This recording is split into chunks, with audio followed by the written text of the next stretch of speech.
এখানে আবার আসতে পেরে সম্মানিত বোধ করছি আইআইইউএমে।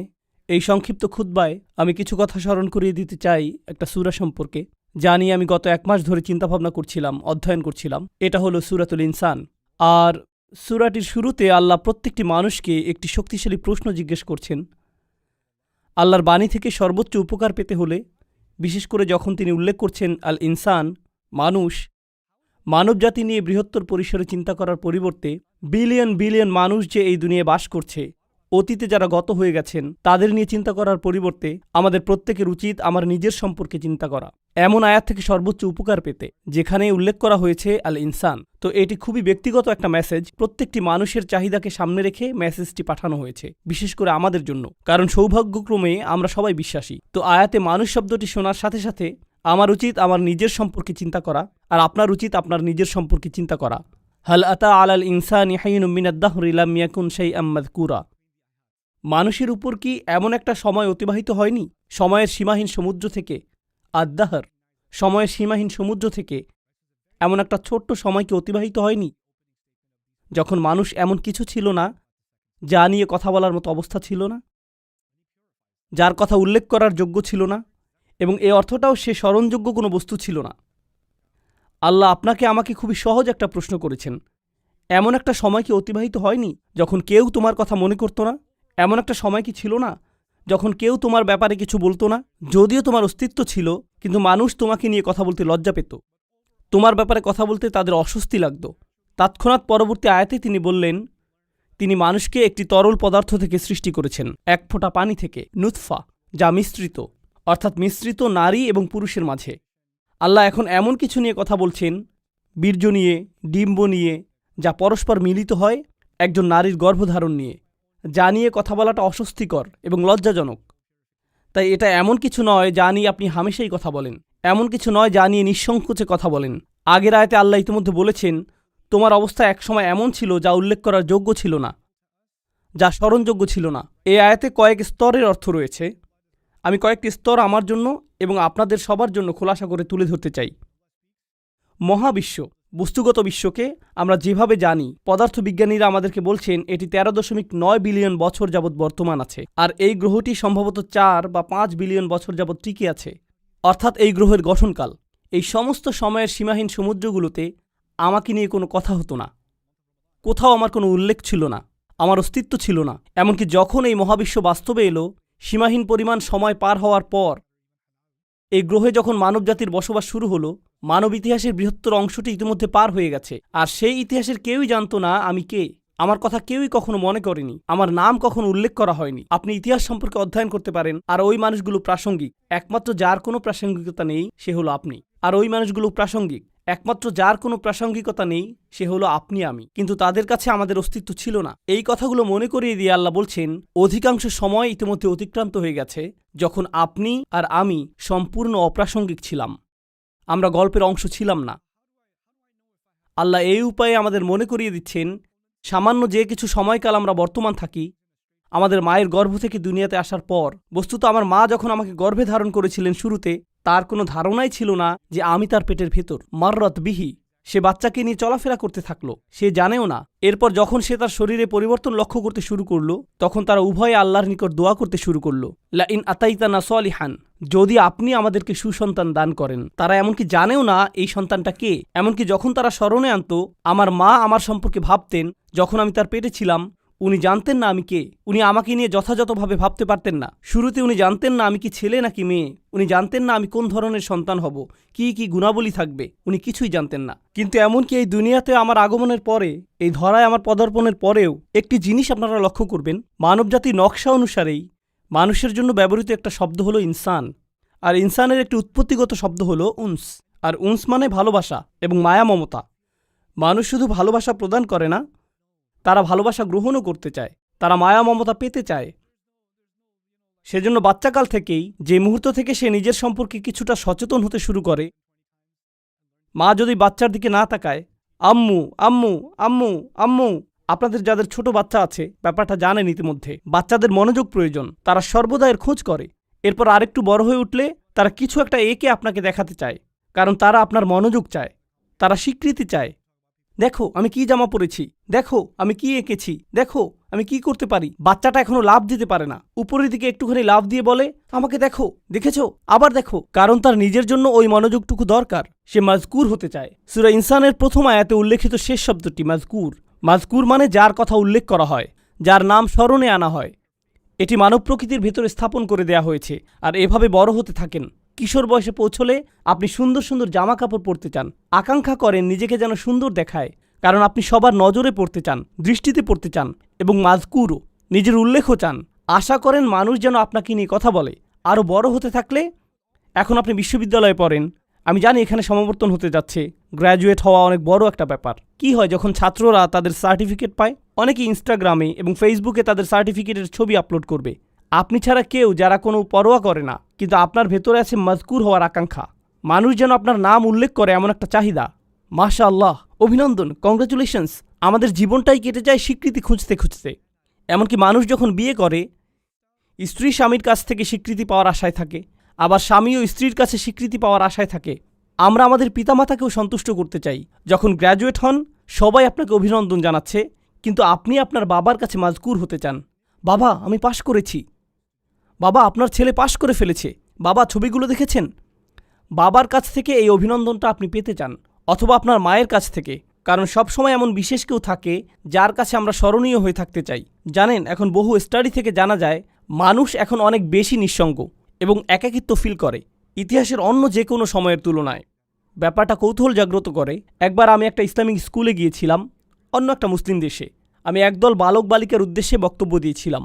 এক পাশে ছিল প্রায় 300 থেকে 400 বালক এবং অন্য পাশেও ছিল প্রায় 300 থেকে 400 বালিকা, 13-14 বছর বয়সের। আমি একটা বক্তব্য দিয়েছিলাম। প্রিন্সিপাল এবং অন্যান্য শিক্ষকরাও সবাই সেখানে উপস্থিত ছিল। তো তারা একটি প্রশ্নোত্তর সেশনের আয়োজন করেছিল। 800 ছাত্রছাত্রী রুমের ভেতর। কেউ কোনো প্রশ্ন জিজ্ঞেস করল না। আমি তখন বললাম, তারা প্রশ্ন জিজ্ঞেস করছে না কারণ পুলিশ তাদের দিকে তাকিয়ে আছে, শিক্ষকেরা সেখানে, প্রিন্সিপাল সেখানে, ক্যামেরাম্যান সেখানে। তারা লজ্জা পেতে চায় না। তাই আমি কি করব? আমি সমাবেশের ভেতরে চলে যাব এবং এই বাচ্চাগুলোর সাথে কথা বলবো। কোনো ক্যামেরা থাকবে না, মাইক্রোফোন থাকবে না। আমি ভেতরে গেলাম ছাত্রীদের সেকশনে। শুধু ছাত্রীগুলোর সাথে কথা বলেছিলাম 2 ঘন্টা যাবৎ। তাদের প্রশ্নের যেন আর শেষ নেই। অন্য পাশে ছেলেদের সেকশনে আরও 2 ঘন্টা। তাদেরও প্রশ্নের কোনো শেষ নেই। আর সবচেয়ে কমন প্রশ্নটি ছিল, সব সময় একাকিত্ব ফিল করলে কি করব? যদি নিজের সরব উপস্থিতি না থাকে তখন কি করব? যদি কেউ আমাকে না দেখে? মানুষের এমন গভীর এক আকাঙ্ক্ষা আছে মাজকুর হওয়ার, যে এক টিনেজার অন্যান্য বন্ধুদের অনলাইনে দেখে, তখন ভাবে আমার তো একটা অ্যাকাউন্ট নেই, আমার তো এত ফলোয়ার নেই, মানুষ তো আমাকে দেখছে না, আমি তো মাজকুর নই, আমার আরেকটা ছবি তোলা উচিত। না, ফিল্টার পরিবর্তন করি, না অন্য কিছু করা দরকার, ব্যাকগ্রাউন্ড পরিবর্তন করলে ভালো হবে, লাইটটা আর একটু ভালো হতে পারত। এরপর পোস্ট করে, কেউ একজন হার্ট ইমোজি দিল, কেউ একজন লাইক দিবে, আমি মাজকুর। যাক, আমার এখন উপস্থিতি আছে। আর যদি পোস্ট না করেন, যদি এক টুকরা পিজার ছবি পোস্ট না করেন, কোথায় দাঁড়িয়ে আছেন সে ছবি, কোথায় দাঁড়িয়ে আছেন সেই ছবি, কোন পার্কে আছেন, আবু জেহেলের কোন উইজডম বা কোনো কিছু একটা, যদি এটা পোস্ট না করেন, তখন হঠাৎ মনে হয় আমি যে জীবিত আছি এটাও তো কেউ জানে না। তখন হয়ে পড়েন গায়রে মাজকুর, অনুল্লেখযোগ্য। যতকাল যাবৎ মহাবিশ্বের অস্তিত্ব আছে তার অধিকাংশ সময় জুড়ে, এবং যতকাল যাবৎ মানুষের অস্তিত্ব আছে, আপনি ছিলেন গায়রে মাজকুর। আর এমন একটি সময় দ্রুতই ঘনিয়ে আসছে যখন আপনি আর আমি কবরে শায়িত হব, আর কিছু মানুষ আমাদের কথা মনে রাখবে এবং তারা আমাদের জন্য কাঁদবে। এরপর সময়ের পরিক্রমায় আমরা আবার গায়রে মাজকুর হয়ে যাব। আমরা বিখ্যাত মানুষদের কথা মনে রাখি, আমরা ইসলামের ইতিহাসের বিখ্যাত আলেমদের কথা স্মরণ করি। আমরা স্মরণ করি যেমন ইমাম শাফিঈর কথা রাহিমাহুল্লাহ, বা ইমাম আবু হানিফার কথা রাহিমাহুল্লাহ। কিন্তু তাদের তো বড় পরিবার ছিল, কেউ তো তাদের পরিবারের কথা স্মরণে আনে না। তাদের অনেকেই আমাদের নিকট এখন অদৃশ্য। আমরা শাসকদের কথা মনে করি না, সেই সময়ের সম্পদশালীদের কথাও আমরা মনে করি না। আমরা ভালো চেহারার মানুষদের কথাও স্মরণে আনি না, আমরা জনপ্রিয়দের কথাও স্মরণে আনি না। বিখ্যাত মানুষদের কথা অথবা তাদের কর্মের কথা আমরা স্মরণে আনি না। তারা বিস্মরণের অতল গহ্বরে তলিয়ে গেছে, তারা আবার অপ্রাসঙ্গিক হয়ে পড়েছে। আর আল্লাহ আমাকে আপনাকে শিক্ষা দিচ্ছেন, তোমরা এই জিনিসের পেছনে ছুটে চলছ প্রাসঙ্গিক হতে, স্মরণযোগ্য হতে, আলোচিত হতে, ফলোয়ারদের সাথে যুক্ত হতে। এই জিনিসটাই ছিল তোমার সবচেয়ে কামনীয়, কিন্তু তোমাকে তো মূলত গায়রে মাজকুর হিসাবে সৃষ্টি করা হয়েছে। খুব শীঘ্রই তুমি আবারও গায়রে মাজকুর হয়ে পড়বে। তারা পুনরায় অপ্রাসঙ্গিক অবস্থায় প্রত্যাবর্তন করবে। চিত্রটা খুবই নিরাশাজনক। কেউ আমার কথা মনে করবে না, কেউ আমাকে জানবে না। প্রসঙ্গত এমনকি যেসব মানুষরা আল্লাহকে বিশ্বাস করে না তারাও স্মরণীয় হয়ে থাকার চাহিদা অনুভব করে। তাই দেখবেন বিলিয়ন বিলিয়ন ডলারের মালিকেরা যারা কোনো কিছুতে বিশ্বাস করে না, তারা কোনো ধর্মে বিশ্বাস করে না, আর তারা মৃত্যুর সময় খুবই বৃদ্ধ, মৃত্যুর সময় তারা নিজেদের সম্পদ কোনো হাসপাতালে দান করে যায় বা কোনো দাতব্য সংস্থায় দান করে দেয়, কিন্তু সাথে একটা শর্ত আরোপ করে, বিল্ডিংয়ের গায়ে যেন আমার নাম লেখা থাকে, বা আমার একটা মূর্তি তৈরি করবে আর বিল্ডিংয়ের প্রবেশপথে ওটা রেখে দিবে। কারণ যদিও আমার অস্তিত্ব না থাকে, আমার স্মৃতি যেন বেঁচে থাকে। আমাকে তবু মাজকুর হতে হবে যদিও আমার অস্তিত্ব না থাকে। এটি এমন কিছু যা তাদের হৃদয়ের গহীনে স্থাপন করে দেয়া হয়েছে। কিন্তু এই যে আকাঙ্ক্ষা, আল্লাহ একটি বাচ্চার ভেতরে এটি রেখেছেন, শিশুটির মনোযোগ পাওয়ার আকাঙ্ক্ষা, বা যে আকাঙ্ক্ষাটা আল্লাহ মানুষের ভেতরে রেখে দিয়েছেন, যা মাল্টি বিলিয়নিয়ার ডলারের সোশ্যাল মিডিয়া ইন্ডাস্ট্রির মূল চালিকা শক্তি। মানুষ যদি অন্যের মনোযোগ না চাইতো, সোশ্যাল মিডিয়ার জন্ম হতো না, এর অস্তিত্ব থাকতো না। এগুলো শয়তানি কোনো মেশিন না, এগুলো শুধু আমাদের আকাঙ্ক্ষাগুলো খেয়েই বেঁচে আছে। আমাদের এই আকাঙ্ক্ষাগুলো থাকার কারণেই এগুলো এদের মতো করে কাজ করতে পারছে। এগুলো আমাদের কার্যকলাপ খেয়েই টিকে আছে। ব্যাপারটা হলো, আল্লাহ কেন এই চাহিদাটা আমাদের ভেতরে রেখেছেন? এর উদ্দেশ্যটা কি? আমি কেন সর্বদা স্বীকৃতির অন্বেষণে থাকি? কেন এমন মনে হয়? কেন আমার ভেতরটা শূন্য মনে হয় যদি স্বীকৃতি না পাই? জানেন, আমি কিছু একটা ফিল করি যদি মনে হয় আমার কোনো উল্লেখ নেই, কেমন যেন ফাঁকা ফাঁকা অনুভূত হয়। আর আল্লাহ নিজেই এই ব্যাপারটা বর্ণনা করেছেন পরের আয়াতগুলোতে। তিনি বলেন, ইন্না হাদাইনাহু সাবিলা ইম্মা শাকিরান ওয়া ইম্মা কাফুরা। আমি তাকে পথ দেখিয়েছি, একটা পথ। আল্লাহ প্রতিটি মানুষের ভেতরে প্রোগ্রাম করে দিয়েছেন যে তারা এই জীবনে একটি সফরে আছে। এখন এই সফরের একটি অংশ হলো, উপলব্ধি করেন বা না করেন, আপনি সেই সফরে এমনিতে আছেন। ইন্নাকা কাদিহুন ইলা রব্বিকা কাদহান ফামুলাকিহি। প্রতিটি দিন অতিক্রান্ত হয়ে যাচ্ছে, জীবন একটি সফর। প্রতিটি মানুষ মৃত্যুর দিকে এক পা দুপা করে এগিয়ে যাচ্ছে। আমাদের প্রত্যেক দিন আগের দিনের চেয়ে মৃত্যুর আরেকটু নিকটে। সেই ভ্রমণ স্বয়ংক্রিয়ভাবে এগিয়ে চলছে। এখানে আমার আপনার কোনো নিয়ন্ত্রণ নেই, আল্লাহ ইতোমধ্যে এটা ঠিক করে দিয়েছেন। কিন্তু এছাড়াও রয়েছে আরেকটি সফর, আমার জীবনের সফর নয়, বরং আমার হৃদয়ের ভেতরের এবং আমার মস্তিষ্কের ভেতরের সফর। আল্লাহ চান আমরা যেন আল্লাহর দিকে প্রত্যাবর্তন করার একটা সফর করি। আমরা আল্লাহর কাছ থেকে এসেছি, আমরা আল্লাহর জন্য, আর আল্লাহ চান আমরা যেন ইচ্ছে করেই আল্লাহর পথের দিকে ফেরার একটা সংকল্প করি, আমাদের মাথায়, আমাদের অন্তরে। কিন্তু আমাদের মন অন্য কারো কাছ থেকে স্বীকৃতি পাওয়ার নেশায় বুঁদ হয়ে আছে। এটা অন্য মানুষদের কাছে গ্রহণযোগ্যতা পেতে চায়। কিন্তু আল্লাহ চান আমাদের হৃদয় এবং মস্তিষ্ক যেন সবার আগে আল্লাহর কাছে স্বীকৃতি খোঁজে, আল্লাহর কাছে স্বীকৃতি খোঁজে। আমার রব কি আমার প্রতি খুশি? আমার রব কি আমার ভালো কাজটির দিকে তাকিয়ে খুশি হয়েছেন? আমার এই সেবা দেখে কি আমার রব খুশি হয়েছেন? আমি কি আমার জীবন এমনভাবে অতিবাহিত করেছি যে একদিন যখন এই ভ্রমণের সমাপ্তি হবে, তখন তার সাথে আমার সাক্ষাতের সুযোগ হবে? তিনি বলেন, ইম্মা শাকিরান। আল্লাহ মানুষকে এই সফরে এগিয়ে যাওয়ার সামর্থ্য দিয়ে সৃষ্টি করেছেন। আপনি আমাদের প্রত্যেকের জন্য রয়েছে দুইটি পছন্দের বিষয়, হয় আমরা কৃতজ্ঞ অথবা আমরা চরম অকৃতজ্ঞ। ইম্মা শাকিরান ওয়া ইম্মা কাফুরা। চলুন সাধারণ ভাষায় কৃতজ্ঞতার অর্থ বোঝার চেষ্টা করি কিছুটা। যদি আমি আমার ছেলেকে একটি বাইসাইকেল কিনে দেই আর সে বলল, থ্যাংক ইউ, ধন্যবাদ বাবা, আমি তাকে বাইসাইকেল কিনে দিলাম, কিন্তু সে জীবনেও এটাতে চড়েনি। সে বাড়ির এক পাশে এটি ফেলে রাখল, কাপড় দিয়ে মুড়িয়ে রাখল। এখন ওই থ্যাংক ইউর কোনো অর্থ নেই। কেন? কারণ সে যদি সাইকেলটি প্রতিদিন চালাতো, পরিষ্কার করত, প্রতিদিনের যত্ন নিত, তখন আমি বলতাম আমার ছেলে সাইকেলের জন্য কৃতজ্ঞ। কিন্তু সে যদি কখনো এটি ব্যবহার না করে ফেলে রাখে, সে যতই সাইকেলের জন্য ধন্যবাদ দিক না কেন, এটা কোনো ব্যাপার না। সাইকেলটা যে পরে থেকে ধুলাবালি সংগ্রহ করছে, তাই তার কথাগুলো ফাঁকা বুলি ছাড়া আর কিছুই না। এর নাম কৃতজ্ঞতা নয়। সহজে বোঝা গেল তো? যখন আল্লাহ আমাকে হেদায়েত দিয়েছেন, আল্লাহ আমাকে এই জীবনের একটি লক্ষ্য দিয়েছেন, আর আল্লাহ বলছেন, তুমি কি এই হেদায়েতের জন্য কৃতজ্ঞ হবে? আমি কি সেই হেদায়েতের জন্য কৃতজ্ঞ হব নাকি হব না?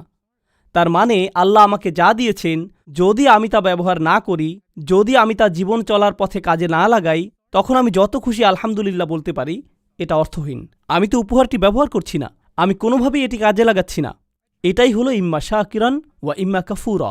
অসাধারণ সুন্দর একটা ব্যাপার আছে, যেদিকে আমি আলোচনার মোড় ঘুরিয়ে নিতে চাই। জানেন, এই একই সূরাতে, সূরাতুল ইনসানে পরের দিকে একেবারে সমাপ্তিতে আল্লাহ বর্ণনা করছেন, না বরং শেষের অংশে আল্লাহ জান্নাতি মানুষদের বর্ণনা দিয়েছেন। আল্লাহুম্মা আদখিলনা ফি জান্নাতিক। দোয়া করছি আল্লাহ যেন আমাদের তার জান্নাতে প্রবেশ করান। আমরা যখন আল্লাহর জান্নাতে প্রবেশ করব, পরিশেষে এমন একটা সময় আসবে, আল্লাহ যার বর্ণনা দিয়েছেন এভাবে, তার প্রতি বিশ্বাসীদের পোশাক পরানো হবে বিশেষ ধরনের, হুল্লু আসাউইরা মিন ফিদ্দাহ, তাই না?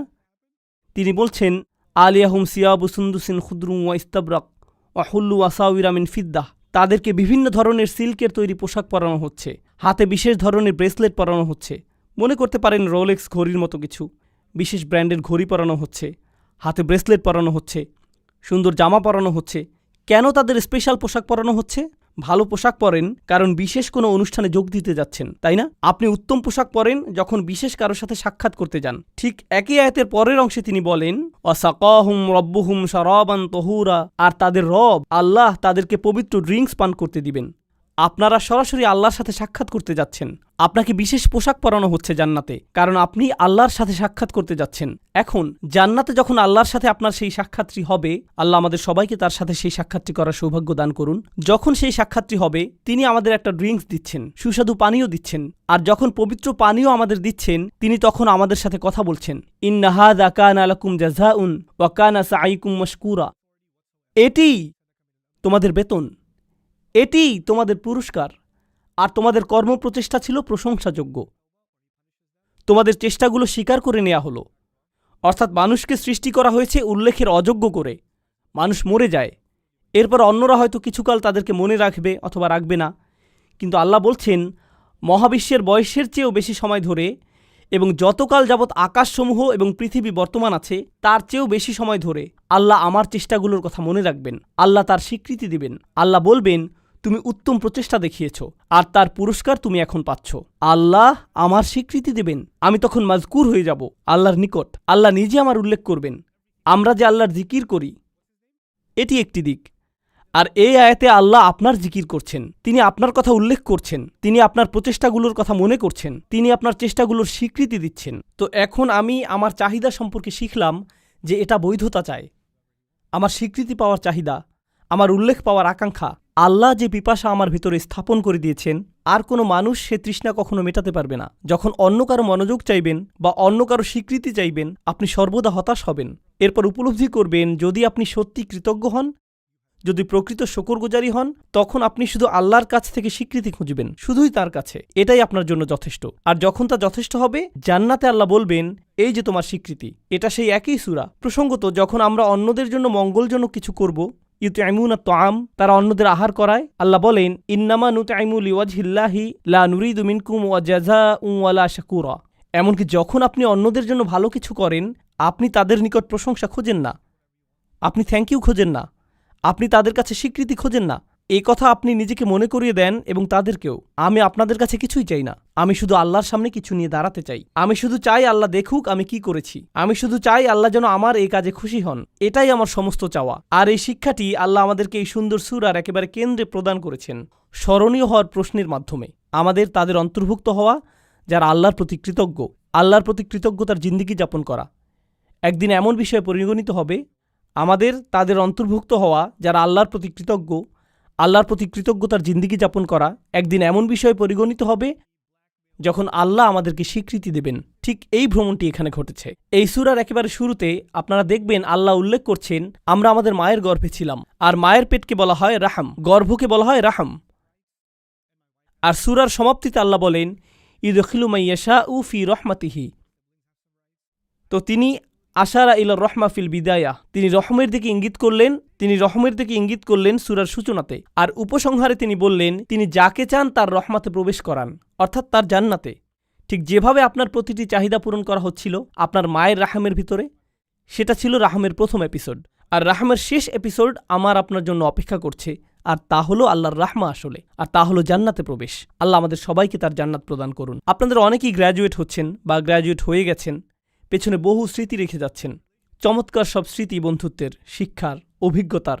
এই ভার্সিটিতে, এই স্থানে, এই ধরনের স্থানগুলো একসময় নিজের কাছে নিজের বাড়ির মতো মনে হয়, আমার অবিচ্ছেদ্য অংশে পরিণত হয়। এরপর কয়েক বছর পার হওয়ার পরে আপনার তখন চাকরি থাকবে, বিয়ে করবেন, ব্যস্ত হয়ে পড়বেন, আরও কত কিছুতে।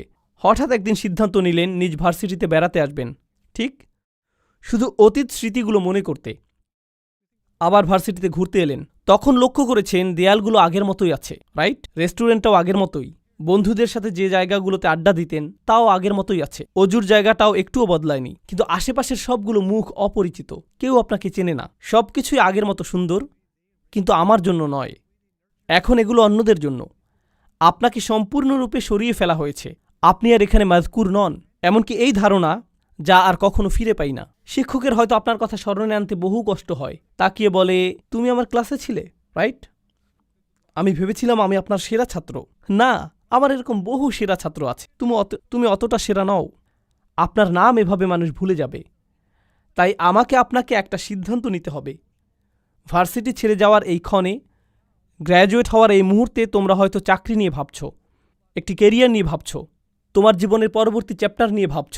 জীবনের এরকম প্রতিটি চ্যাপ্টারের একটা টাইটেল থাকতে হবে। আল্লাহ কিভাবে আমার জীবনের এই চ্যাপ্টারের কথা মনে রাখবেন? তিনি কিভাবে মনে রাখবেন? আমি জানি যখন একটা চাকরি পেতে যাচ্ছেন তখন আমার মা কি বলবে, আমার বাবা কি বলবে, মানুষ কি বলবে, কত টাকা বেতন পাবো, অ্যাপার্টমেন্ট কোথায় পাবো, আমি কি অমুক জিনিসটি পাচ্ছি, তমুক জিনিসটি পাচ্ছি। আপনার মাথায় সমস্ত প্রশ্ন এসে জড়ো হয়, প্রেস্টিজ নিয়ে, স্বীকৃতি নিয়ে এবং সমাজে মাযকুর হওয়া নিয়ে। প্রথমে সবকিছুর উপর যদি এই প্রশ্নটি রাখতে পারেন, আল্লাহ কিভাবে এর কথা মনে রাখবেন? আমি কোন ধরনের প্রভাব পেছনে রেখে যাচ্ছি? আমি কি এমন কিছু রেখে যাচ্ছি যার কারণে আল্লাহ আমার কথা মনে রাখবেন? যদি এমন কিছু করেছি তাহলে আমি সফল হয়েছি। আমি শেষ এই বিষয়টা চিন্তা করার জন্য রেখে যাচ্ছি। আমরা এখন এই ধারণায় এতটাই আচ্ছন্ন যে মানুষ যদি আপনার সফলতা না দেখে তাহলে আপনি সফল নন। মানুষের চোখে আপনার সফলতা দৃশ্যমান না হলে আপনি সফল নন, তাই তো? এখন কেউ একজন এসে আমাকে বলতে পারে, এই ভাই, আপনি তো দারুণ সফল, কিভাবে এত সফল হলেন? তখন আমি জিজ্ঞেস করলাম, আচ্ছা কিভাবে বুঝলেন আমি সফল? আমার সফলতাটা কি? ওহ, আপনার যে বিশাল সংখ্যক ফলোয়ার আছে, লক্ষ লক্ষ মানুষ আপনার ভিডিও দেখে, এজন্য আপনি সফল। তখন আমি বলি, সুবহানাল্লাহ, আমরা কোরআন থেকে কত দূরে সরে এসেছি। আমাদের চিন্তাভাবনা কোরআন থেকে কত দূরে। জানেন তো, নূহ আলাইহিস সালামের প্রায় কোনো ফলোয়ারই ছিল না, তার অত অনুসারী ছিল না, আর বিশাল এক সময় ধরে তার কোনো অনুসারীই ছিল না। বস্তুত আপনি যদি নূহ আলাইহিস সালাম সম্পর্কে জিজ্ঞেস করেন, তার নিজের অঞ্চলে মানুষ তাকে নিয়ে উপহাস করত। ওহ, ওই বৃদ্ধ মানুষটা, সে তো একটা পাগল। এই ধরনের কটু কথা তিনি শত শত বছর ধরে শুনে আসছিলেন। আর একমাত্র যিনি তার সেই যন্ত্রণাগুলোর কথা মনে রেখেছেন, কোনো ঐতিহাসিক সেই সংগ্রামের কথা লিখে রাখেননি, যার কোনো নথিপত্র বর্তমান নেই। ভাবছেন কিছু মানুষ নূহ আলাইহিস সালামের জীবনী লিখে রেখেছিল যেন মানুষ তার কথা মনে রাখতে পারে? না না না, আল্লাহ এটা রেকর্ড রেখেছেন, আর আল্লাহ তাকে মাযকুর বানিয়েছেন। ইব্রাহিম আলাইহিস সালাম মক্কার মরুভূমিতে একা একা দোয়া করছিলেন, ও আল্লাহ, এই ঘরটিকে একটা শান্তিপূর্ণ স্থানে পরিণত করুন এবং মানুষের অন্তরে ভালোবাসা তৈরি করে দিন এই ঘরের প্রতি। ফাজআল আফইদাতাম মিনান নাসি তাহওয়ি ইলাইহিম। তখন কোনো ভিডিও ক্যামেরা ছিল না, কোনো লাইভ স্ট্রিমিং ছিল না, এরকম কিছু ঘটেনি, কেউ সেখানে ছিল না। শুধু একজন মানুষ মরুভূমিতে, শুধু তিনি আর তার রব কথা বলছিলেন। তিনি কোনো রাজা ছিলেন না, তিনি সম্পদশালী কোনো ব্যক্তি ছিলেন না, তার কোনো লিপিকার ছিল না যে আগামী দিনের জন্য এই ইতিহাসগুলো লিখে রাখবে। জানেন, মিশরীয় প্রাচীন প্রাসাদগুলোতে রাজাদের ঐতিহাসিক চিত্র, তাদের ফরমানসমূহ এবং দেয়ালগুলোতে প্রচুর লিখনি পাওয়া গিয়েছে। আমরা কিন্তু ওই লেখকদের নামও জানি না। আমরা শুধু জানি তারা কিছু মানুষকে অর্থ করে দিয়েছিল ওই দেয়াল লিখনের জন্য। কেউ তো ইব্রাহিম আলাইহিস সালামের জন্য কিছু লিখে রাখেনি। তবুও আজকের দিনেও আমরা ইব্রাহিম আলাইহিস সালামের জিকির করছি। প্রতি বছর হজের সময় আমরা তার কর্মবহুল ও বর্ণাঢ্য জীবনের কথা স্মরণ করছি। আর আমরা আমাদের সমগ্র দিনকে বলি মিল্লাতা আবিকুম ইব্রাহিম। আমি কি বোঝাতে চাচ্ছি? মানুষকে গায়রে মাযকুর হিসাবে সৃষ্টি করা হয়েছে। ইতিহাসের অধিকাংশ সময় জুড়ে আমাদেরকে অস্মরণীয় করে রাখা হয়েছে। হ্যাঁ, আমরা অতিশয় সামান্য কিছু সময় এই দুনিয়াতে বেঁচে থাকি, সেই সময়ের পরে আমরা গায়রে মাযকুর হয়ে পড়তে পারি। আপনি হয়তো এই বিশ্ববিদ্যালয়ে গায়রে মাযকুর হয়ে পড়তে পারেন পরের বছরই। তো এটাই আমার আপনার জীবনের বাস্তবতা। আপনি যদিও কারো প্রচুর উপকার করেন, বছরখানেক পরেই সে ভুলে যেতে পারে তুমি আমার জন্য কি করেছো। শুধুমাত্র একজনের কাছে আপনি চিরকালের জন্য মাযকুর থাকবেন, আর তিনি হলেন আল্লাহ আযযা ওয়া জাল্লা। তাই আল্লাহ তাআলা বলছেন, আল ইয়াওমা নানসাকুম কামা নাসিতুম লিকা ইয়াউমিকুম হাযা।